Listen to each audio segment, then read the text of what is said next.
My name is Tim Phillips, and I'm the CEO and founder of Beyond Conflict. I would say the first thing to keep in mind is just to understand how the brain works. So the brain works in groups, meaning that we think automatically, we think in groups, and we think in sort of mental models of the world. And a lot of that is shaped by what we've experienced in our families, in our communities.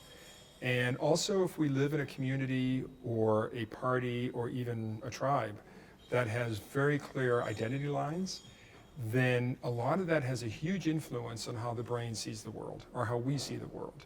So it's important to unpack that, to recognize that it's important to focus on how we think, not what we think. People tend not to make choices in a purely reasonable way. They tend to make them based on identities, and particularly identities that are under threat, or if their community is feeling particularly under threat or misheard or misunderstood. And so if we want to understand how the brain helps us think about who we support in our sort of response to populism, I think we need to understand how much tribal identities or sectarian identities are motivated and come online.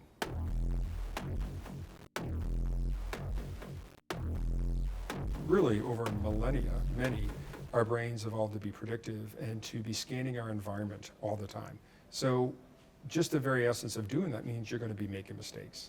We see it in families, we see it in communities. But picture in a big country where there's a lot of division and it's increasing, and then you have political and some media and others reinforcing that at the same time that local media is being hollowed out.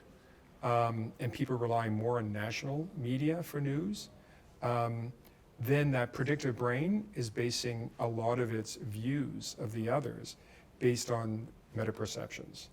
And when they're hearing a lot of negative meta-perceptions of the other, and when you have leaders who are very polarizing by their very nature, you get into this sort of toxic brew of sort of meta dehumanization, meta outrage, meta anxiety, meta fear, so many sacred values being violated, that it's really a toxic brew that feeds off each other.